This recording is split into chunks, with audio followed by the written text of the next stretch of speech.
안녕하세요, 여러분. 이번 시간에는 어, 함수 그리고 함수와 실수가 무엇인지에 대해서 이미 1학년 때 공부했지만 다시 한번 간단히 리뷰를 하고 해보도록 하겠습니다. 일단 미적분학 1에서 공부하는 주된 내용이 함수의 분석이라 이렇게 보면 되겠어요. 정의역과 공역이 실수 전체의 집합인 어떤 함수의 그래프를 그리고 이 그래프를 보고서 이 함수의 최대값, 최소값, 극대값, 극소값 또는 x축과의 교점 이런 것을 구하는 문제를 어떻게 풀어나갈 것인가 하는 부분이 1학기 때 여러분들이 공부하는 미적분학 1의 주요 내용 중에 하나다 이렇게 보면 되겠습니다. 그리고 함수의 그래프를 그리고 나면은 그 함수와 어떤 그 함수에 의해서 결정되는 어떤 정해진 영역의 넓이를 구하는 것 이런 것들을 공부하면은 이번 학기에 여러분들이 배워야 할 주요 내용을 다 배운 것이다 이렇게 볼 수 있겠습니다.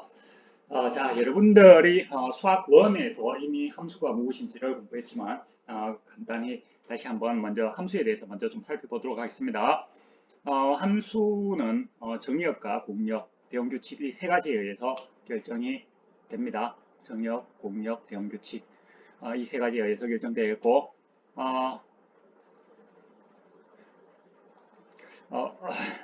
함수의 정의는 뭐죠? 정의역이 x, 공역이 y라고 한다면 정의역상의 어떠한 원소, 스몰 x를 갖고 오더라도 공역상의 원소 y가 딱 하나 있어서 y 콜 fx 형태로 대응될 때 이러한 조건을 만족하는 것을 함수라고 이렇게 부른다고죠. 그리고 이때 y를 가지고 x의 상, 이미지라고 이렇게 부릅니다. 그죠? 그리고 상들을 담원하는 것, 즉 fx의 값들을 담원하는 집합을 치역이다 이렇게 부릅니다. 그리고 앞으로는 사실 이제 특별한 말이 없으면 정역과 공역은 실수 전체의 집합 또는 경우에 따라서는 실수의 부분 집합이 되는 경우도 있어요. 예를 들어서 함수 fx equal x분의 1 이렇게 적었을 때는 이 함수의 정의역은 실수 전체의 집합에서 0이 아닌 점, 0을 제외한 실수들의 집합이 정의역이 되겠습니다. 그리고 어떠한 개념을 공부하더라도 항상 표현 방법이 중요한데 함수를 나타내는 것은 식과 그래프가 있습니다. 함수가 특별한 말이 없으면 정역과 공역이 실수 전체 집합이니까 정역 공역은 표시하지 않고 대응규칙을 식으로 보통 나타냅니다. 이 대응규칙 식을 가지고 그래프로 어떻게 나타낼 것인가 하는 문제가 아주 중요한 문제 중에 하나라고 볼 수가 있겠어요. 그래서 앞으로 여러분들이 미분을 공부하면은 미분에서 미분을 통해서 여러분들이 할 수 있는 가장 중요한 일 중에 하나가 그래프를 상당히 정확하게 그릴 수 있다는 거 이런 부분들이 있겠습니다. 자, 그리고 함수에서 새로운 함수를 어떻게 만들 것인가 하는 문제도 또한 우리가 생각해 볼 수가 있겠어요. 함수에서 새로운 함수를 만드는 방법으로서 정의역과 공역이 실수 전체 집합, 정의역 공역이 실수가 아니라면 수의 집합이 아니라면 이 이야기를 못합니다. 더하기 빼기 곱하기 나누기 이런 이야기를 하기가 곤란하지만 정의역 공역이 실수 전체 집합이기 때문에 사칙연산 그리고 정의역 공역이 실수가 안 되더라도 우리가 함수에서 새로운 함수를 만드는 방법으로서 합성함수하고 그리고 역함수는 항상 존재하지는 않는다고죠.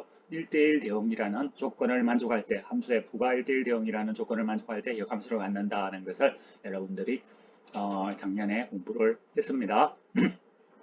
자, 그러면 우리가 함수에는 사실 무수히 많은 종류의 함수가 있어요. 그런데 우리는 이번 학기에 정의역과 공역은 실수 전체 집합인 함수 또는 실수의 부분 집합인 함수로 이렇게 한정지어서 생각한다고 해서 좋죠.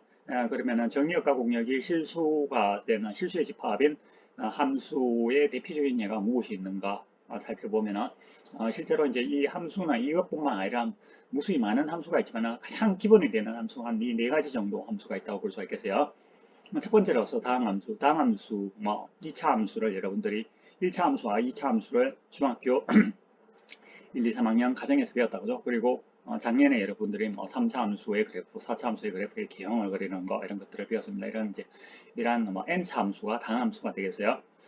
그리고 다항함수분의 다항함수 형태의 함수를 유리함수라고 부릅니다. 예를 들어서 x제곱 더하기 1분의 2x 이런 함수가 유리함수가 되겠고 무리함수는 다항함수에 루트가 들어가는 형태가 되겠습니다. 예를 들어서 루트 x제곱 마이너스 2x 이런 함수는 무리함수가 되겠습니다.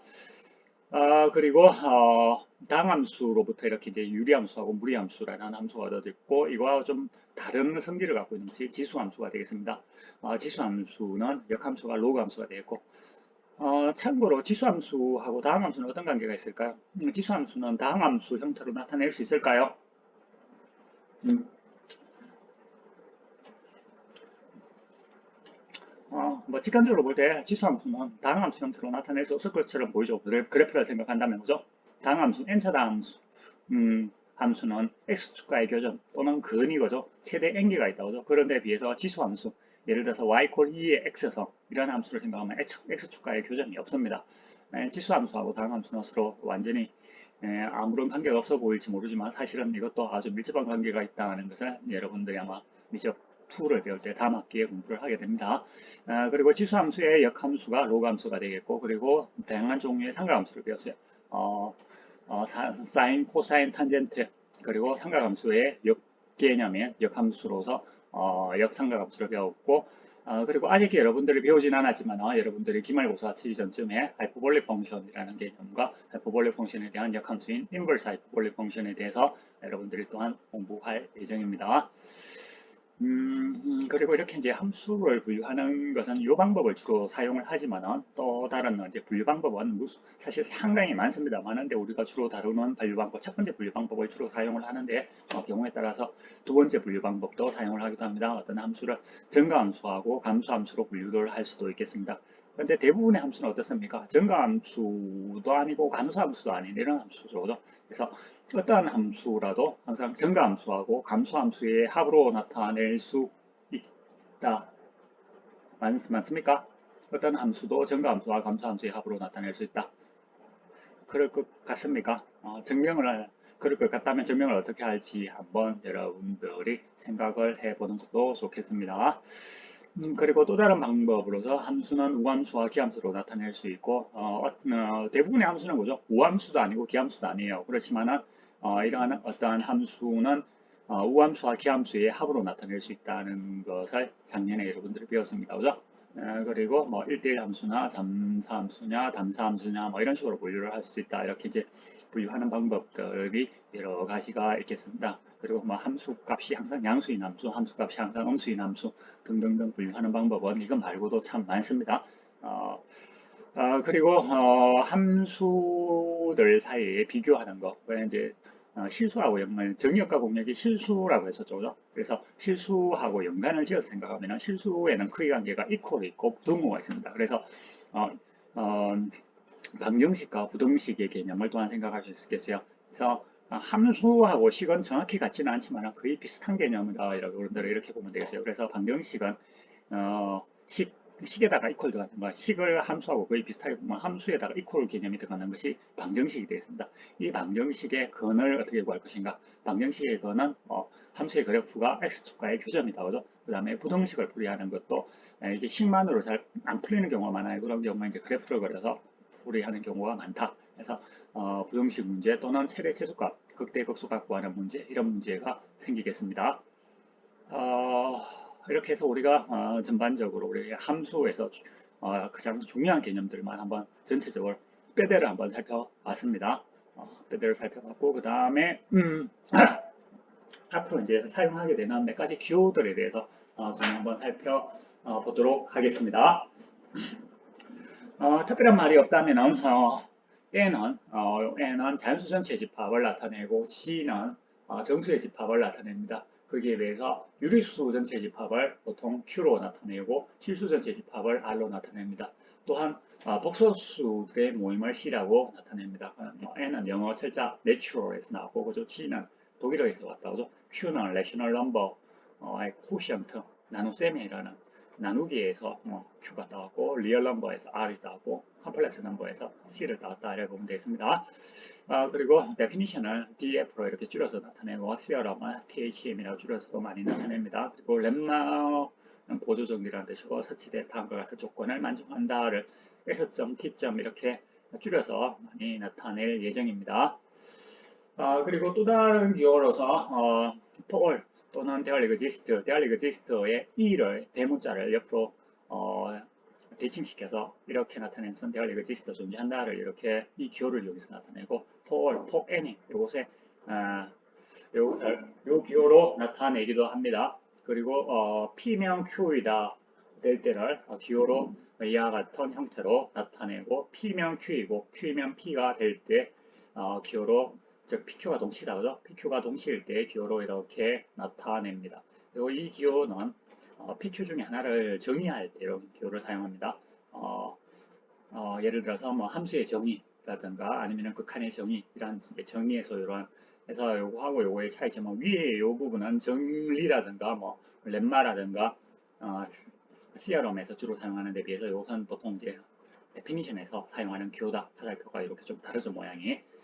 그리고 B를 A로 나타낸다. 이것을 기호로는 이렇게 콜론에다가 이퀄을 이용해서 보통 나타내게 됩니다.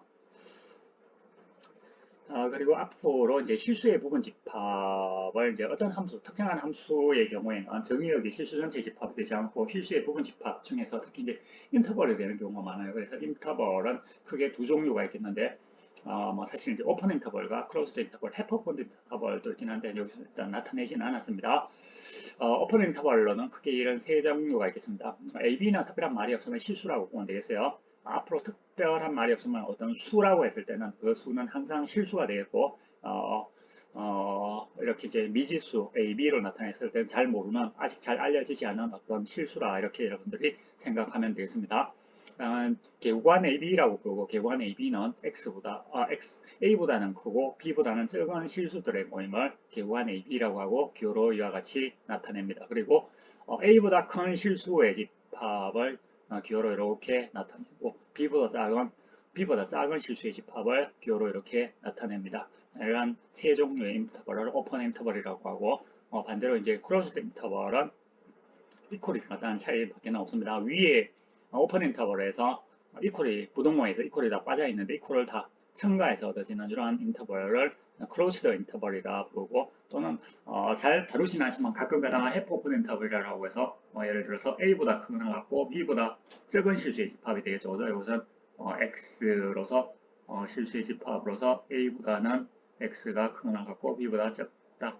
그래서 갈로에 이렇게 이제 브래켓이 들어갔을 때는 이퀄이 들어가 있지만 퍼렌테시 있어. 이러한 갈로일 때는 이퀄이 들어가 있지 않다. 이렇게 여러분들이 이해를 하시면 되겠습니다.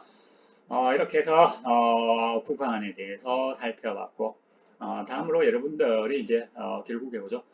극한 개념 앞으로 이제 극한 개념을 공부하고 다음으로 연소함수에 대해서 공부합니다. 연소함수 공부한 다음에 미분을 공부하고 미분 다음으로 적분까지 공부하면은 이번 학기 수업을 마치게 되는데 이 극한 개념의 뿌리를 찾아 들어가면 결국에 실수가 있습니다. 실수 체계, 리얼 넘버 시스템, 실수하고 실수 체계라는 것의 차이점은 실수는 그죠. 수를 그냥 모아놓는 거 실수 숫자죠. 유한소수와 무한소수를 합쳐가지고 실수라고 그럽니다. 그죠? 이 실수라는 것이 그냥 이제 수의 모임으로만 생각해서는 안 되겠고, 그죠? 이것들이 어떤 살아있는 유기적인 생명체처럼 그렇게 결합이 되어 있는 형태가 리얼 넘버 시스템이다. 이렇게 볼 수가 있겠어요. 자동차가 무엇이냐 할 때, 그죠?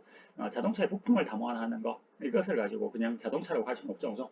자동차의 부품 하나하나가 뭐 엔진과 뭐 핸들과 뭐 사이드 미러하고 뭐 본넷 뭐 이런 이제 자동차를 구성하고 있는 모든 부품들을 담아놓고 부품들이 있는 것만으로 그걸 자동차라고 하진 않아요. 그것들이 다 결합이 돼 가지고 실제로 이제 도로 위를 달릴 수 있는 상태가 되었을 때 그것을 자동차라고 하는 것과 마찬가지로 실수를 구성하고 있는 부품이라고 해야 되나? 부품처럼 거죠. 실수를 구성하는 요소들이 있어요. 그 요소가 한 번에 결합이 돼서 같이 살아서 움직일 때 그것을 리얼 넘버 시스템이다.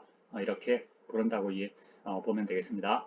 항상 이제 수학에서는 항상 표현 방법이 중요합니다. 그래서 어떻게 표현하느냐에 따라서 문제가 풀리기도 하고 안 풀리기도 합니다. 그래서 표현 방법이 참 중요하기 때문에 실수에 대해서도 마찬가지로 표현 방법을 보면은 일반적으로 수를 나타내는 방법은 보통은 이제 어떤 유한소수와 무한소수, 유한소수는 다 유리수죠. 무한소수 중에서 순환소수는 유리수가 되지만 순환하지 않는 무한소수를 무리수라고 이렇게 부릅니다. 그죠? 그리고 이런 이제 유리수와 무리수의 집합이 실수가 되고 숫자로 이렇게 나타낼 수가 있어요. 숫자로 나타낼 수 있는 것은 이것은 사실 우리가 상상 속에 머릿속에서 어떤 수라는 개념, 뭐 예를 들어서 3이라는 개념, 3.2라는 개념, 루트 5라는 개념 이런 것들은 우리가 머릿속에 상상은 할 수 있지만 그죠? 이것이 현실 세계하고 연결을 지어주는 역할을 하는 것이 수를 직선상의 점으로 나타낼 수 있다. 이것 때문에 그죠? 이제 현실 세계 수학이 현실과 무관한 어떤 학문이 아니라 현실 속에 많은 문제들을 해결해 나가는데 어떤 도구가 될 수 있다는 것을 우리가 이것으로부터 이것이 출발점이 된다는 거예요. 기하학의 탄생이 이거죠. 그죠? 도형을 수학을 통해서 도형을 공부할 수 있는 이유가 직선상의 점을 수로 나타낼 수 있다는 거. 이것이 기하학이 숫자하고 그 다음에 도형을 연결해 주는데 출발점이 되는 역할을 하는 게 이 직선상의 수를 직선상의 점으로 나타낼 수 있다는 사실입니다. 그래서 또한 수를 직선상의 점으로 나타낼 수 있다 보니까 서로 다른 두 실수, 서로 다른 직선상의 서로 다른 두 점 사이에 무수히 많은 점들이 있죠. 그래서 서로 다른 두 실수 사이에는 무수히 많은 실수가 있다는 이런 사실들을 예를 들어서 확인해 볼 수가 있겠습니다. 그리고 또 하나 우리가 어떤 수학적 개념을 공부할 때 항상 생성자, 어떤 기존의 개념에서 새로운 것을 만드는 방법을 또한 생각해 봐야 되는데 실수를 만드는 방법으로서 사칙 연산이 기본적으로 있습니다. 물론 뭐 사칙 연산뿐만 아니라 다른 것도 있죠. 그죠? 어떤 게 있습니까? 두 개의 실수가 주어져 있다면 두 실수를 더해서 새로운 실수, 곱해서 새로운 실수를 만들 수도 있지만 두 실수 중에서 뭐 최대값 또는 두 실수의 평균값, 두 실수의 뭐 기하평균 뭐 등등등 이런 것도 생각은 할 수 있어요. 그런데 보다 근원적으로 볼 때는 플러스 곱하기다 이렇게 볼 수가 있겠어요. 그리고 플러스하고 곱하기가 독립적으로 있는 것이 아니라 플러스 곱하기를 연결해주는 성질이 분배법칙이다. 분배법칙이 있기 때문에 플러스 곱하기가 두 개가 어떤 서로 상호작용을 한다 해 보면 되겠습니다. 플러스에 대한 성질들은 뭐 교환법칙, 결합법칙, 항동원이 있고 덧셈에 대한 요원이 있어서 그 요원을 이용해서 마이너스라는 연산을 생각할 수 있겠고 곱하기에 대해서도 기본적으로 교환법칙, 결합법칙, 항동원 미리 있고 그죠? 곱하기에 대한 요원 개념에서 나눗셈이라는 개념을 또한 생각할 수가 있겠습니다. 그래서 실수의 집합상에는 사칙연산이 있지만 사칙연산 중에 보다 근원은 사실은 플러스하고 곱하기라는 거예요. 마이너스는 더하기의 역개념, 나누기는 곱하기의 역개념이라고 볼 수 있기 때문에 플러스 곱하기가 생성자 중에 가장 기본이 된다 이렇게 볼 수가 있겠고 플러스 곱하기도 사실 알고 보면은 둘 중에 하나만 알면은 나머지 하나를 알 수 있다는 사실도 여러분들이 나중에 지수함수하고 로그함수를 공부할 때 다시 공부를 하게 됩니다.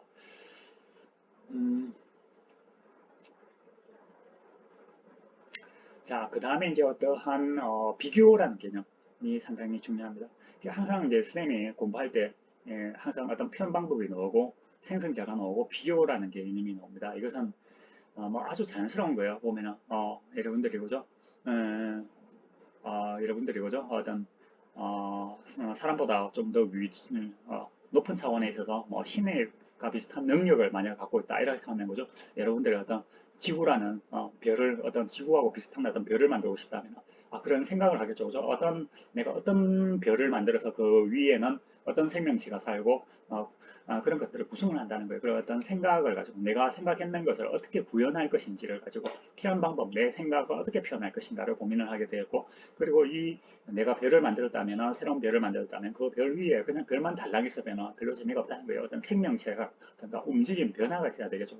바람이 불고 그 다음에 어떤 생명체가 살아서 뭐 생명체들 사이에 먹이사슬 관계가 만들어지고 이제 먹이사슬 관계가 이제 크기 비교를 하는 개념이죠. 그죠? 이렇게 이제 비교 무엇이 먹고 잡아먹히고 이런 아주 일단 등고선이 있는 것처럼 그죠? 산에 높낮이가 있는 것처럼 어떤 비교의 개념 항상 이제 어떤 표현 방법 그 다음에 생성자 비교 그리고 분류 개념 하고도 비슷하다고 볼 수 있겠어요. 그래 뭐 지구상의 생명체를 뭐 예를 들어서 포유류, 양서류 뭐 이런 이제 여러 가지 또 이렇게 분류를 할 수 있는 것처럼 이렇게 분류를 또한 할 수가 있죠. 뭐 생명체는 식물과 동물 뭐 이렇게 나눌 수 있는 거 뭐 이런 것처럼 보죠. 그래서 비교 분류라는 개념. 그리고 이것들 사이에 그죠. 그냥 좀 이런 것들이 그냥 있기만 해서는 안 되고 서로 상호작용을 하는데 이 상호작용을 할 때 어떤 성질들은 최소한 이런 규칙을 지키면서 이렇게 상호작용을 해라. 뭐 먹이사슬 관계라든가 뭐 이런 어떤 뭐 예를 들어서 지구상에 많은 생명체들이 있지만 그죠. 지구상에 서로 생명체들 사이에 어떤 보이지 않는 규칙이 있다는 거죠. 그죠. 뭐 그래서 이런 규칙들, 뭐 예를 들어서 지구상이죠.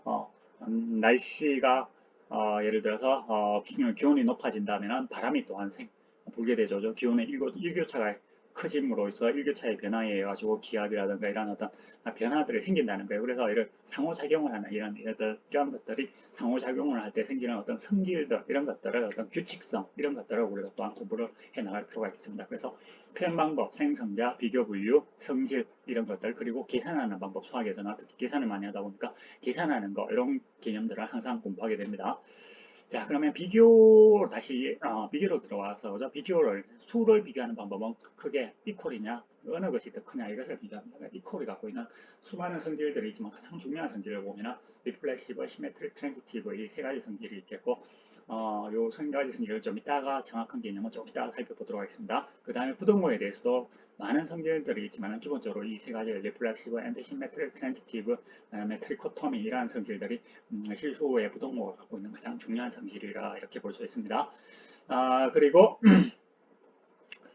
어, 실수에서 이제 생성자 사측 연산하고 크기 관계 예를 들어서 뭐 양의 실수 두 개를 대버리면 양수가 되지만 그죠? 양의 실수하고 음의 실수를 대버리면 양수가 될 수도 있고 음수가 될 수도 있어요. 그래서 이제 생성자하고 부등호 사이의 관계 이런 부분에 대해서도 우리가 좀 살펴봐야 될 것 같다 그죠? 그래서 이런 생성자와 비교가 어떤 성질을 갖고 있는지 그리고 또한 실수의 집합은 유리수의 집합하고 사실 여기까지 3번까지만 보면은 요 직선상해점으로 낼 수 있다. 요거 빼버리면은 그냥 생성자하고 비교만 생각해 보면 유리수의 집합하고 별로 차이가 없어요.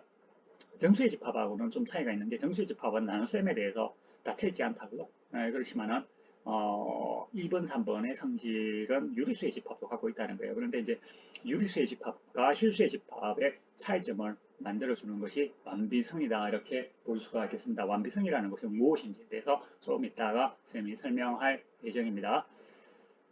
그리고 실수의 집합을 좀 전에 이야기했다시피 R로 나타내는데 실수 체계라는 것은 실수를 볼 때는 항상 이제 실수 집합으로서 또 보고 생성자인 플러스 곱하기 그 다음에 크기를 비교하는 개념 이것을 동시에 생각을 해 주는 것이 바람직한데 이것을 계속 이렇게 같이 적으려고 하니까 상당히 시간도 많이 걸리고 잉크 낭비된다 이런 생각할 수 있기 때문에 사실 R로 그냥 간단하게 줄여서 나타내지만은 항상 생각해야 되는 게 사실은 R이라고 실수의 집합 R이라고 생각하지 말고 R에는 항상 플러스 곱하기 이퀄 그 다음에 부동의 개념이 이렇게 같이 섞여져 있다는 겁니다. 그래서 여러분들이 뭐 사람 이름을 부를 때 그죠? 그 사람 이름 하나 안에는 그죠? 그 사람이 갖고 있는 누군가의 이름을 불렀을 때 그죠? 그 이름을 불러 이름은 그냥 이름에 불과하다 이렇게 볼 수도 있겠지만 그죠? 그 이름을 불렀을 때 그 사람의 특징이라든가 이 친구가 뭐 어떤 취미를 갖고 있고 무엇을 좋아하고 뭐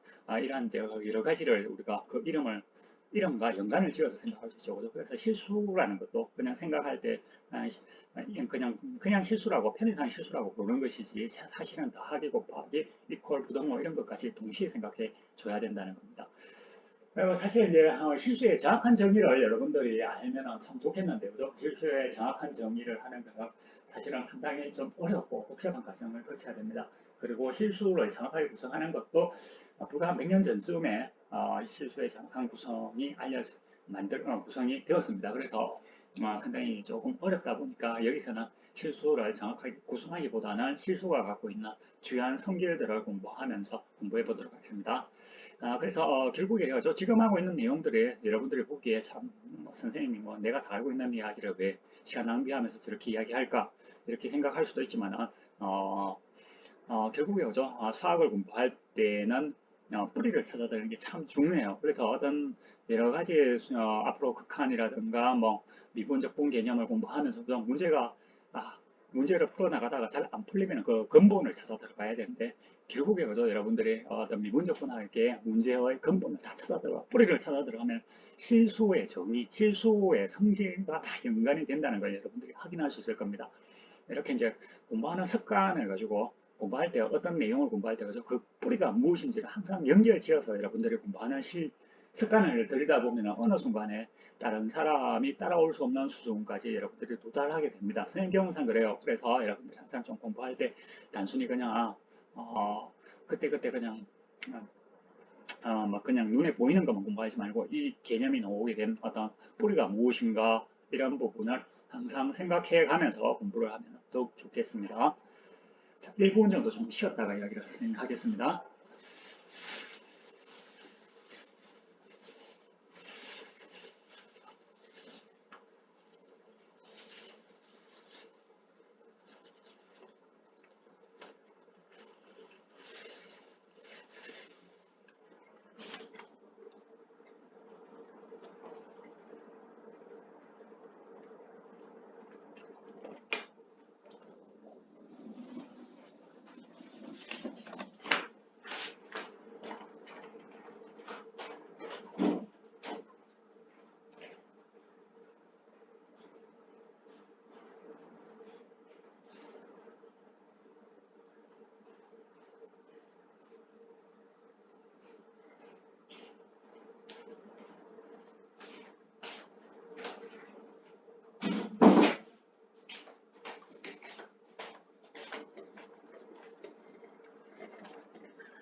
자, 자, 그러면 실수의 사칙연산이 가지는 성질 플러스 곱하기 하다시는 성질에 대해서 한번 살펴보도록 하겠습니다. 사칙연산 A2부터 보면 되겠으면 교환법칙, 결합법칙, A3가 결합법칙이 나오죠. 그 다음에 항동원, 덧셈에 대한 항동원 여기 0이 있고 그 다음에 여건이 있습니다. 어떠한 실수 A에 대해서도 마이너스 A라는 여건이 있어서 덧셈에 대한 여건 역할을 하게 되었고 곱하기에 대해서도 마찬가지로 교환법칙, 결합법칙, 항동원이 있다고죠. 그 다음에 여건이 앞에서 덧셈에 대해서는 마이너스 a지만 곱셈에 대해서는 a분의 1이라는 곱셈에 대한 요건이 있고 덧셈과 곱셈 사이에 상호작용을 할 수 있도록 도와주는 역할을 하는 게 연결고리가 바로 유일한 연결고리입니다. 그래서 덧셈과 곱셈을 두 개를 연결지어야 된다. 이런 연결지어야 되는 상황이 생기면 항상 그 연결고리를 찾는 뿌리를 찾았다면 결국 이게 나온다는 거예요. 결합 분배법칙이 된다는 거예요. 분배법칙이 덧셈과 곱셈을 연기라는 기본이 된다 이렇게 보면 되겠어요. 그리고 여러분들이 중학교 3학년 정규교육과정 중학교 3학년 때 인수분해를 배웠을 겁니다. 인수분해라는 것의 출발점이 바로 디스트리뷰티브 로우죠. 맞습니까? 인수분해의 출발점이 됩니다. 인수분해라는 게 가능해지는 이유가 이 디스트리뷰티브 로우 때문에 가능하다. 그래서 인수분해를 여러분들 열심히 공부하면서 인수분해하고 디스트리뷰티브 로우, 분배법칙하고 뭐 별로 뭐 관계 연결고리를 가지고 생각을 안 하고 공부하는 학생들이 선생님 이야기 보면 많더라고요. 왜 전기하고 인수분해가 왜 가능하냐? 이게 이제 그 근본 원인은 이 분배법칙 때문에 가능하다 이런 부분들을 확인해 볼 수가 있겠습니다. 그리고 앞에 선생님이 크기가 갖고 있는 리플렉시브, 시메트릭, 트랜지티브 이것이 용어를 이야기했는데 거기서 정확한 뜻은 이런 뜻입니다. 리플렉시브라는 것은 A하고 같다. 부동호에서 이코를 부동호로 바꿔놨더라도 성립하죠. 이것을 리플렉시브라고 합니다. 트랜지티브에서 이것을 가지고 트랜지티브라고 하는데 여기서 이코를 부동호로 바꿔놨더라도 똑같이 성립해요. 그래서 3번하고 여기서 3번하고는 두 개가 사실은 근본적으로 똑같은 형태가 되는 거예요. 이런 것을 트랜지티브라고 하고 심메트릭은 A하고 B하고 같아 하면 B하고 A하고 같아 하는 것을 심메트릭이라고 부르고 엔티심메트릭은 A보다는 B가 크게 나갔고 B보다는 A가 크게 나갔다면 A하고 B하고 같다는 것을 엔티심메트릭이다 이렇게 봅니다. 이러한 이제 기본적인 성질이 있어요. 그래서 여러분들이 이퀄이나 부동호에 대한 수많은 성질을 공부했지만 그 많은 성질들이 다 근본적으로 이것들에 의해서 다 얻어진다는 겁니다. 그래서 뿌리를 선생님이 이야기를 하는 거예요. 이퀄 부동호가 갖고 있는 가장 중요한 성질은 기본적으로 이거다. 이것에서 모든 이퀄이나 부동호와 관련되는 성질들이 다 나오고 물론 이제 한 가지 이야기한 것이 덧셈하고 곱셈과의 상호작용에 대해서 이야기를 했는데 조금 이따 설명을 하겠습니다. 그 다음에 트리코토미라고 해서 어떠한 수도 양수, 음수, 영 이렇게 세 가지로 분류할 수 있다는 거 이것이 이제 트리코토미. 트리코토미는 세 개로 나눌 수 있다. 자른다는 거죠. 코톰. 네. 분류할 수 있다는 거. 그 다음에 이제 노테이션으로서 A보다는 B가 크거나 같고 A하고 B가 같지 않을 때 기호로 이렇게 나타내고 뭐 이건 여러분들이 이미 사용했던 기호인데 여러분들이 선생님이 지금 하고 있는 이야기가 웬 황당한 이야기를 하느냐 뭐 이렇게 볼 수도 있는데 실수의 구성 측면에서 본다면 이게 참 중요하기 때문에 선생님이 이렇게 이야기를 하는 겁니다. 그 다음에 이제 생성자와 비교의 관계를 보면 거죠. 그 방정식을 풀이하는 데 있어서 가장 중요한 것이 결국 이거가 1번, 2번. 여러분들이 중학교 때 1차 연립 방정식이라든가 뭐 2차 방정식이라든가 방정식을 풀었어요. 방정식을 풀이하는데 1번이 이게 이제 이항 개념하고 그러니까 관계가 된다고요. A하고 B하고 같고 C equal D라면 덧셈에 대해서 같다. 그 다음에 곱셈에 대해서도 같다는 거. 그래서 1번, 2번은 방정식을 풀이하는데 여러분들이 뭐 계산을 많이 했지만 그 방정식이 풀이가 가능하게 하는 이유가 1번, 2번이라는 거예요. 부등식을 풀이하는 데 있어서도 부등식 풀이에 가장 중요한 것은 3번, 4번, 5번이에요. 모든 부등식을 풀이하는 거, 근본적인 그 풀이를 가능하게 하는 뿌리가 무엇인가를 찾아서 이 3번, 4번, 5번이 나온다는 겁니다. 그래서 뿌리는 참 간단하다는 거예요. 어떻게 보면은 참 뭐 방정식을 풀이하는 방법이 경우에 따라서 상당히 어렵고 힘들 수 있지만 사실 그 뿌리를 보면은 이거 하고 그 다음에 뭐 인수분해의 뿌리는 어, 분배 법칙이라는 거 이런 부분들을 항상 공부를 할 때 그 뿌리가 무엇인가 항상 명심을 하면서 그것을 찾는 습관을 좀 들이는 게 참 중요하기 때문에 이렇게 선생님이 다시 한번 이야기를 했고 그리고 완비성에 대한 이야기를 하겠습니다. 사실 이제 미적분학에서 실수가 갖고 있는 가장 중요한 성질이 이제 완비성 때문에 가능해요. 사실 지금까지 설명한 개념은 극한하고는 크게 상관이 없어요. 그래서 지금까지 배운 개념은 여러분들이 수학 원투에서 작년에도 이미 사실은 알게 모르게 다 공부했던 내용들입니다. 그런데 이제 이번 학기에 여러분들이 공부하는 것은 이제 미적분학이라고 해서 극한 개념을 공부하죠. 극한 개념이 나올 수 있게 하는 원동력이 극한 개념은 실수의 집합에서는 유리수의 집합에서는 정의하지 않습니다. 실수의 집합 상에서만 극한을 정의를 하는데 그것이 가능한 이유가 컴플리트니스 액시엄에 의해서 가능한데 컴플리트니스 액시엄이 과연 무엇인가에 대해서 선생님이 지금부터 설명을 해 보도록 하겠습니다. 집합 S가 공집합이 아닌 실수로 구성되어 있는 어떤 집합이라고 했을 때 어떠한 이거 신용 오타가 있습니다. X인 S가 돼야 되겠습니다. 집합 S의 어떠한 원소 X보다도 U가 크거나 같다는 조건을 만족할 때 U를 가지고 집합 S의 upper bound라고 부르고 이때 집합 S는 bounded above 또는 upper bounded라고 이렇게 부릅니다. 즉 upper bound가 존재할 때 upper bound라는 것은 집합 S의 어떠한 원소보다 크거나 같은 수를 가지고 upper bound라고 부른다 보면 되겠어요. 예를 들어서 잠깐만요. 컴플리트니스 액션하고 연관을 지어서 생각을 해야 되기 때문에 이거하고 연관을 지어서 봅시다. 예를 들어서 집합 S가 x 플러스 1분의 x로서 x가 양수가 되는 이러한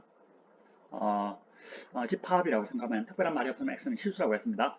이 집합을 생각한다면 x 플러스 1분의 x는 이렇게 나타낼 수가 ex라고 합시다. x 플러스 1분의 2x는 2 마이너스 x 플러스 1분의 2가 된다고. 그래서 이 값은 x가 0보다 크다는 조건 하에서는 항상 2를 넘어서지 못해요. 2, 3 이런 숫자보다는 항상 적거나 같아요. 그래서 x가 항상 0보다 클 때 그래서 2나 3, 4 뭐 이런 숫자들이 전부 다 어퍼 바운드가 된다는 겁니다. 그리고 스프리멈이라는 개념은 이러한 어퍼 바운드가 존재하는 경우에 스프리멈 어퍼 바운드 중에서 최소값 U가 이 집합 S에는 2, 3, 4 이런 숫자들이 다 어퍼 바운드가 되는데 이 어퍼 바운드 중에서 가장 적은 값 어퍼 바운드 두 번째 S2가 있죠. 어퍼 바운드 중에서 제일 적은 값을 스프리멈 또는 리스트 어퍼 바운드라고 합니다. 리스트 어퍼 바운드라고 하는데 이 리스트 어퍼 바운드라는 개념은 맥시멈 유한 집합 S가 유한 집합이라면 최대 값이라는 개념하고 같아요. 사실은 집합 S가 예를 들어서 집합 S가 1, 2, 3으로 구성된 집합이라면 1, 2, 3의 어퍼 바운드는 3.5, 4, 5 뭐 이런 모든 3.5부터 시작해서 뭐 3.2, 3 이런 숫자들이 전부 어퍼 바운드가 되죠. 그래서 어퍼 바운드 중에서 가장 적은 값이 3이 되겠습니다. 그래서 집합 S가 특별히 1, 2, 3이라고 하면 집합 S의 수프리멈은 3이 된다는 거예요. 그래서 예를 들어서 집합 S, 이 집합을 생각한다면 이 집합에는 최대값이 사실 없어요. 없는데 최대값하고 상당히 비슷한 개념. 이제 스프리멈이라는 것은 최대값의 일반화라고 보면 되겠습니다. 그래서 최대값이 일반적으로 존재한다는 보장을 할 수 없기 때문에 최대값하고 최대한 비슷한 개념이 스프리멈 또는 리스트 어퍼 바운드, 어퍼 바운드 중에 제일 작은 값이라고 해서 리스트 어퍼 바운드라고 이렇게 부릅니다. 이 리스트 어퍼 바운드가 항상 존재할 것인가 하는 문제가 이제 생기겠는데 그것을 보장해 주는 것이 completeness 액시엄입니다. 다시 말해서 completeness 액시엄이라는 것은 실수의 어떠한 공집합이 아닌 바운디드 어버브, 어퍼 바운드를 갖는 어떤 집합도 스프리멈을 항상 갖는다는 것을 보장해 주는 것이 completeness 액시엄이다. 이렇게 보면 되겠습니다. 액시엄이라는 말이 붙었다는 것은 직관적으로는 참인 것처럼 보이는데 증명이 잘 안 되는 경우에 이것을 액시엄이라고 부릅니다. 그래서 예를 들어서 이 집합을 생각한다면 이 집합의 어퍼 바운드들이 있고 어퍼 바운드에 대한 스프리멈이 뭐가 돼서 2가 되겠죠, 그죠? 어퍼 바운드 중에서 제일 작은 숫자가 아마도 2가 될 것 같다는 거예요. 실제로 2가 됩니다. 2가 되는데 이러한 이제 어퍼 바운디드 셋이 리스트 어퍼 바운드 또는 스프리멈을 갖는다는 것을 보장해주는 공리가 컴플리트니스 액시엄이다. 이렇게 보면 되겠습니다. 이렇게 이제 이 컴플리트니스 액시엄 때문에 사실은 우리가 극한을 정의할 수가 있고 그리고 극한에 대한 탐험 세계를 탐험할 수 있어요. 그런데 이제 유리수의 집합일 때는 일반적으로 안 돼요. 사실은 이제 R을 가지고 유리수로 바꿔주고 유리수의 부분 집합 S에 대해 가지고 어퍼바운드에선 리스트 어퍼바운드를 가지느냐 하는 문제를 생각해 보면 이게 잘 안 된다는 겁니다. 그래서 실수의 집합에서만 이게 가능하다. 그래서 극한 개념은 컴플리트니스 액시엄을 배경으로 해서 얻어진 개념이라는 것을 여러분들이 명심을 하기 바랍니다. 오늘 수업은 이렇게 해서 마치도록 하겠습니다. 여러분들 수고했습니다.